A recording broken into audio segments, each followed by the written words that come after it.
over under 3.5 weeks of suspension for Draymond Green. I will remind you that according to Shams Charania of The Athletic, that he reported on Monday morning that he's expected to be out at least 3 weeks with this counseling program and everything that's going on during the suspension. So, Jay King, over under 3.5 weeks that Draymond Green is out. Under. I think this was a wink thing where the Warriors knew all along just how long he was going to be suspended.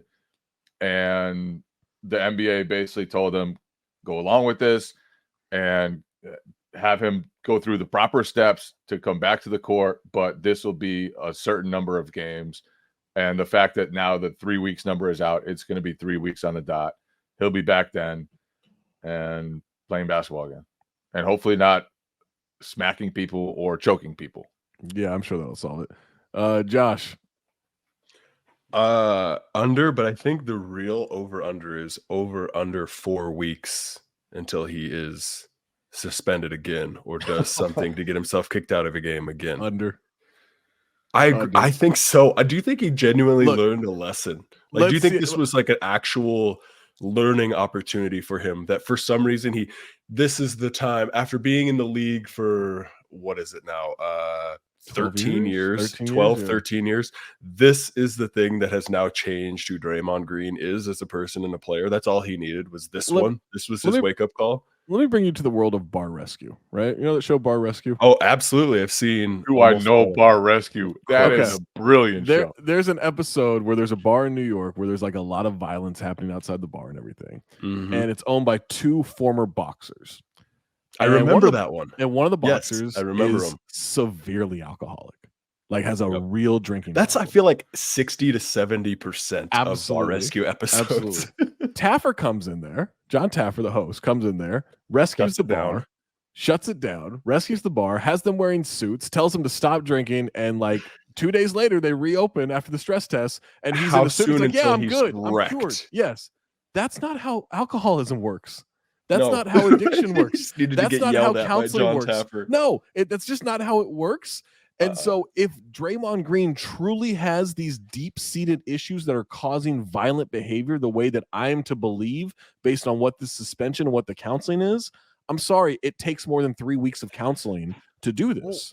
You can't – it has to be – he has to think that there's a problem for him to want to change, right? Just like you said with alcoholism, with any addiction – right, whatever it is, like you have to be the any one trauma that you're dealing with. Like I have an issue, I need to work on it. Do we actually think he thinks he has a problem? I think he's everybody's wrong but me person. I agree. So my only thing is, like, for a long time, most of his stuff crossed the line, but it wasn't like too crazy. Like it was like a flailing kick. It was, you could kind of understand it in the flow of the game. Yeah, like, it was like he tried to draw the foul. He kicked Steven Adams to the nuts repeatedly. I don't know, man. But it was mostly on a tear there. It was at least mostly basketball-ish stuff. It wasn't like. But recently it hasn't been. Recently, all of a sudden crossed into a new territory. The punch of Poole, the choke of Gobert, the smack of Nurkic, the stomp of Sabonis, stomp of Sabonis, like all that stuff is just next level. Yes, unexplainable. And so before I could kind of see why he'd be like, you know what, I really don't have a problem. I flirt with the line, but I cross it sometimes, but I'm powering my team. They need my energy. But now it's like all this stuff is destroying his team. And so if he is the team player that he says he is, he needs to change. But I don't think I don't think he believes what he's doing is destroying the team. I think in his mind, he's going to look at it as like they need a spark. I'm that spark. I'm the guy that's going to get us toughness. And if I don't do it, you know what like. You got to be out there. But you'd think, okay, so he but up until the season, he has been out there, right? Right. And he stomps Sabonis. You're like, maybe that's a wake-up call. No. Punches Poole. Maybe that's a wake-up call. No. Chokes Gobert. Maybe that's a wake-up call. No. hits Nurkic. Maybe that's a wake up call. Why is this the one that's going to make the difference? Because nobody knows what the word indefinitely means. Well, it's a people see suspended indefinitely like, oh shit, they threw the hammer down on it, and like, no, it just means they haven't made a decision. Right. I mean, that's the league office saying we know we have to do something right now, but we haven't come to a conclusion. Which, by the way, for some of this stuff, might be the right way to approach it. You know, of like, hey, we actually need to like dig into this more than a day and figure out if we're going to make a suspension or what suspension we're going to make. But mostly just people on the internet don't know what the word indefinitely means.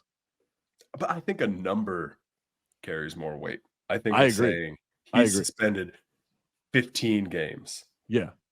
Says more than indefinitely. It's kind of like a parent being like, hey, you're grounded. I don't know how long yet. Yeah. And then it gives them the chance, because then they have a cop out of like, yeah, just go to your room. They have a cop out of after a little bit, like, well, you've been pretty good, so we're gonna cut it short. Yeah. But the kid is grounded. Of course, he's a lot of good. parenting from Josh today. A lot of parenting. Yeah, I'm getting analysis. That's what the people tune in for. That's what the people tune in for. The parenting advice. Can we shift the focus of this podcast? Yeah, we'll shift away from Jay's love of white players to your love of parenting.